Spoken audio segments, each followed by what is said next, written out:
Hi friends, నమస్తే అందరికి. Pro kabaddi season 11 match number 105 and 106 match గురించి ఇవాళ మనం రివ్యూ మాడుకుందాం భయ్య. ఈ వీడియో కనుక మీకు నచ్చినట్టయితే లైక్ చేయండి, కామెంట్ చేయండి, షేర్ చేయండి భయ్య.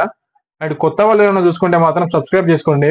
అండ్ దానికంటే ముందు ఇంకోటి చెప్తా భయ్య, నేను starting pro kabaddi season 11 starting నుంచి ఇప్పటి వరకు కూడా ప్రతి ఒక్క మ్యాచ్ గురించి వీడియో చేసుకుంటూ వచ్చిన. ఒకవేళ మీరు ఆ వీడియో కనుక చూడనట్టయితే వెళ్ళి ఆ వీడియో అన్ని చూస్తారని చెప్పేసి అనుకుంటున్నా భయ్య. అండ్ డైరెక్ట్ మన టాపిక్ లోకి వెళ్ళిపోతే 105 మ్యాచ్ వచ్చేసి Haryana Steelers versus Bengaluru bulls. అసలు బెంగళూరు బుల్స్ నిజంగా ఆడి కూడా వేసి పోయా, ఏదో ఇక ఆడాలంటే ఆడాలంటే. ఎందుకంటే ఆల్మోస్ట్ అది ఎలిమినేట్ అయిపోయినట్టే. ఆల్మోస్ట్ ఒక 6 టీమ్స్ మాత్రమే ప్లే ఆఫ్ కి చేరుకుంటున్నాయి. దానిలో కూడా తెలుగు టైటన్స్ ఉండడం అయితే నిజంగా మనకు చాలా ప్రౌడ్ ఫీలింగ్. అది తెలుగు టైటన్స్ అయితే ఈసారి ఇంత మంచిగా ఆడి మనకు ప్లే ఆఫ్ కి వస్తుంది అని అంటే చాలా నిజంగా చాలా ప్రౌడ్ మూమెంట్. అది ఇంకా 2 మ్యాచ్లు గెలవాలి కంపల్సరీ తెలుగు టైటన్స్.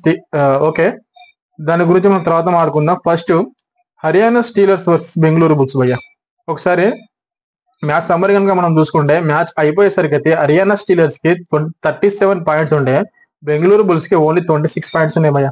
అంటే ఆల్మోస్ట్ 11 పాయింట్స్ డిఫరెన్స్ తో అయితే హర్యానా స్టీలర్స్ అయితే మ్యాచ్ విన్ అయింది. నిజంగా చెప్తున్నా, హర్యానా స్టీలర్స్ సీజన్ 11 స్టార్ట్ అయినప్పటి నుంచి అయితే జబర్దస్త్ ఆడుతారు భయ్య. మనం ఉన్నది ఉన్నట్టు చెప్పుకోవాలి. వాళ్ళైతే నిజంగా ప్రతి మ్యాచ్ లోను ఒకవేళ ఒక మ్యాచ్ లో ఓడిపోతే ఇంకొక మ్యాచ్ లో దానికి రెట్టింపు ఆడుతున్నారు, దానికి తగ్గట్టు కష్టం ఆడుతున్నారు, కంపల్సరీ గెలవాలని చెప్పేసి అట్లా ఆడుతున్నారు. కాబట్టి వాళ్ళు ఆల్మోస్ట్ 19 మ్యాచెస్ ఆడితే 15 మ్యాచెస్ విన్ అయ్యి ఫస్ట్ పొజిషన్ లో టాప్ లో ఉన్నారు భయ్య హర్యానా స్టీలర్స్. అండ్ మనం మ్యాచ్ సమరీ కనుక చూసుకుంటే భయ్య, నిజంగా హర్యానా స్టీలర్స్ కి 21 పాయింట్స్ ఉంటే వీళ్ళకి ఓన్లీ 14 పాయింట్స్ ఉన్నాయి రీడింగ్ పాయింట్స్ అయితే. అండ్ ట్యాకిల్స్ కనుక హర్యానా స్టీలర్స్ కి 13 ఉంటే వీళ్ళకు 10 మాత్రమే ఉన్నాయి భయ్య. అండ్ హాల్అవుట్స్ చూసుకుంటే వీళ్ళకు 2 ఉంటే హర్యానా స్టీలర్స్ కి, వీళ్ళకు 0 బెంగళూరు బుల్స్ కి. అండ్ ఎక్స్ట్రా పాయింట్ చూసుకుంటే హర్యానా స్టేట్స్ కి 1 ఉంటే వీళ్ళకు 2 ఉన్నాయి బెంగళూరు బుల్స్ కి. ఓన్లీ ఇక్కడ మాత్రమే వాళ్ళు కొంచెం లీడ్ లో ఉన్నారు. అది కూడా కొన్ని వీళ్ళు మిస్టేక్స్ చేయడం వల్ల హర్యానా స్టేట్స్, అందుకే వాళ్ళకి ఎక్స్ట్రా పాయింట్లు ఒక 2 ఉన్నాయి అంతే. అండ్ మనకు బెంగళూరు బుల్స్ నుంచి చూసుకుంటే ఎవరు మంచిగా ఆడారు భయ్య? ఎవరు మంచిగా ఆడారు చెప్పు? ఎవరు మంచిగా ఆడలే. ఏదో 2-3 మంచిగా ఆడారు. వాళ్ళు ఎవరు అంటే నితిన్ రావల్ 4 పాయింట్స్ చేసిండు. అండ్ పర్తీక్, జతీన్, వీళ్ళు కూడా ఇంకా పర్లేదు, కొంచెం మంచిగా ఆడారు రీడింగ్ లో అయితే. అండ్ నితిన్ రావల్ అయితే నిజంగా జబర్దస్త్ అయ్యండు భయ్య. 4 ట్యాకిల్స్ పాయింట్స్ అయితే వేసిండు నితిన్ రావల్, సూపర్ ఆడిండు. కానీ మనం బెంగళూరు బుల్స్ అంటే మాట్లాడుకునేది ఎవరి గురించి? పరదీప్ నర్వాల్. నిజంగా పరదీప్ నర్వాల్ ప్రతి మ్యాచ్ లో పరదీప్ నర్వాల్ గురించి మనం మాట్లాడుకుంటూ వస్తున్నాం. ఏం ఆడతలేడు అని చెప్పేసి. ఏ మ్యాచ్ లో కూడా అంతే భయ్య, ఏం ఆడలేడు, ఓన్లీ 1 పాయింట్ మాత్రమే వేసిండు. ఇట్లా ఆడితే కష్టం అని మనము ఇప్పటివరకు ఎన్నో సార్లు చెప్పినాం. అదే కష్టమైంది. ఎందుకంటే వాళ్ళు ప్లే ఆఫ్ కి అయితే వెళ్లే ఛాన్స్ అయితే అస్సలు లేదు, 0% అంతే ఇంకా. అండ్ హర్యానా స్టీలర్స్ గురించి మాట్లాడుకుంటే ఎవరు మంచిగా ఆడారు భయ్య అంటే వినయ్ 8 పాయింట్స్ చేసిండు. వినయ్ జబర్దస్త్ ఆడిండు భయ్య. నిజంగా వినయ్ అయితే 9 పాయింట్స్ చేసిండు, 8 పాయింట్స్. అండ్ శివం పటారా 8 పాయింట్స్ చేసిండు. అండ్ షాదుల్లా ఏం ఆడతాడు భయ్య షాదుల్లా, నిజంగా మస్త్ ఆడిండు. ఈ మ్యాచ్ లో 4 టాకిల్స్ పాయింట్స్ చేస్తే 2 8 పాయింట్స్ చేసిండు. Allrounder, Jabardasth allrounder. టోటల్ గా 6 పాయింట్స్ చేసిండు షాదుల్లా అయితే. జబర్దస్త్ ఆడిండు షాదుల్లా మాత్రం నిజంగా. వీళ్ళు టీం మొత్తం చూసుకుంటే ఓవరాల్ గా మాత్రం జబర్దస్త్ ఆడారు భయ్య. అందుకే వాళ్ళు మ్యాచ్ అయితే అంత టార్గెట్ అంటే 37 పాయింట్స్, 11 పాయింట్స్ డిఫరెన్స్ అయితే వాళ్ళు ఈ మ్యాచ్ అయితే విన్ అయ్యారు. But anyway, congratulations to Haryana Steelers. And next match గురించి మనం మాట్లాడుకుంటే భయ్య, యూ ముంబా ఏం ఆడుతుంది భయ్య. యూ ముంబా నాకు అర్థం కాదు. U Mumba versus Tamil తెలవాస్.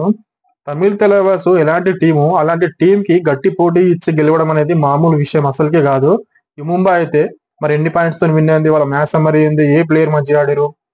తమిళ తెలవాస్ నుంచి ఎవరు మంచిగా ఆడారు, ఎవరు మంచిగా ఆడలేరు? దాని గురించి ఒకసారి మనం మాట్లాడుకుంటే భయ్య, మ్యాచ్ ఎండ్ అయిపోయేసరికి యూ ముంబాకి 47 పాయింట్స్ ఉంటే తమిళ తెలవాస్ కి ఓన్లీ 31 పాయింట్స్ మాత్రమే ఉన్నాయి భయ్య. అంటే ఆల్మోస్ట్ 16 పాయింట్స్ లీడ్స్ అయితే ముంబై అయితే ఈ మ్యాచ్ అయితే విన్ అయింది భయ్య. నిజంగా అంత మ్యాచ్ తోటి విన్ అవుతుంది అని చెప్పేసి ఎవ్వరు ఎక్స్పెక్ట్ చేయలేదు భయ్య.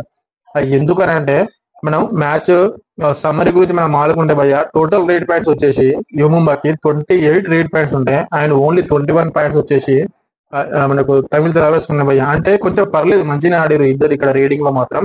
కానీ టాకిల్స్ కనుక చూసుకుంటే యూ ముంబాకి 11 టాకిల్స్ పాయింట్స్ ఉంటే వీళ్ళకి ఓన్లీ 7 మాత్రమే ఉన్నాయి తమిళ తెలవాస్ కి. అండ్ ఆల్అౌట్స్ కనుక చూసుకుంటే 6 ఆల్అౌట్ పాయింట్స్ వచ్చేసి యూ ముంబాకి ఉంటే ఓన్లీ 2 పాయింట్స్ మాత్రమే తమిళ తెలవాస్ ఉన్నాయి. అంటే తమిళ తెలవాస్ 3 టైమ్స్ ఆల్అౌట్ అయింది భయ్య. అందుకే వాళ్ళకి 6 పాయింట్స్ ఉన్నాయి. అండ్ ఎక్స్ట్రా కూడా వీళ్ళకి 1 ఉంటే వాళ్ళకి 2 ఉన్నాయి.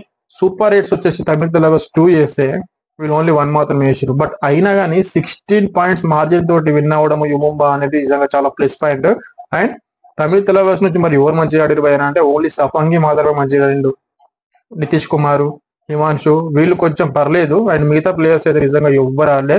సఫంగి ఒకడు సూపర్ 10 సాధించిండు భయ్య, నిజంగా పర్లేదు. అండ్ పర్వేష్ కూడా పర్లేదు, మంచిగా ఆడిండు. అండ్ మిగతా ప్లేయర్స్ సచిన్ అయితే ఈ మ్యాచ్ లో ఆడలేడు, అదొకటి మైనస్ పాయింట్ తమిళ తెలవర్స్ కి. ఎందుకనంటే తమిళ తెలవర్స్ ను స్టార్టింగ్ నుంచి నడిపించేది సచిన్ మాత్రమే. సచిన్ ఆడకపోతే ఇంకెట్లా గెలుస్తుంది భయ్య. అందుకే అంత మార్జిన్ తో అయితే యువంబా అయితే విన్ అయింది. బట్ యువంబా నుంచి మంచిగా ఆడిన ప్లేయర్స్ ఎవరు అంటే అజిత్ చౌహాన్. అజిత్ చౌహాన్ కూడా సూపర్ 10 సాధించిండు. జాఫర్ దనే జబర్దస్త్ ఆడిండు, 9 పాయింట్స్ వేసిండు. అండ్ మంజిత్ 8 పాయింట్స్ వేసిండు. ఏం ఆడారు భయ్య, వీళ్ళు ముగ్గురు రైడర్లు దుమ్ము దులిపి ఆడేసారు. అందుకని చెప్పేసి జబర్దస్త్ ఆడిరు భయ్య. అందుకే మ్యాచ్ అయితే విన్ అయింది. టీం మొత్తం మంచిగా ఆడిరు యుముంబా కాబట్టి. నిజంగా ఇంత మంచిగా ఆడిరు. లోకేష్ 4 ట్యాకిల్స్ పాయింట్స్ చేసిండు వాళ్ళ నుంచి. అందుకే టీం మొత్తం డిఫెండర్లు కానీ రైడర్లు కానీ టీం మొత్తం కలిసి ఆడితే మ్యాచ్లు ఇట్లా ఇంత మార్చి తోటి విన్ అవుతారు. And congratulations to you Mumba. Next match రివ్యూలో మళ్ళీ మనం కలుద్దాం భయ్య. అప్పటి వరకు ఒకవేళ మీకు ఈ వీడియో కనుక నచ్చినట్టయితే లైక్ చేయండి, కామెంట్ చేయండి, షేర్ చేయండి. మళ్ళీ చెప్తున్నా భయ్య, కొత్త వాళ్ళు చూస్తే మాత్రం సబ్స్క్రైబ్ అయితే చేసుకోండి. అండ్ నేను ఐపీఎల్ అప్డేట్స్ గురించి కూడా వీడియోలు చేసిన. ఒకవేళ మీరు ఆ వీడియో చూడకుంటే కింద డిస్క్రిప్షన్ లో లింక్ ఇస్తా, వెళ్ళి లింక్ పైన క్లిక్ చేసి ఆ వీడియో చూస్తారని చెప్పేసి అనుకుంటున్నా. అండ్ నెక్స్ట్ వీడియోలో మళ్ళీ మనం కలుద్దాం ఫ్రెండ్స్. అప్పటి వరకు థ్యాంక్ యూ.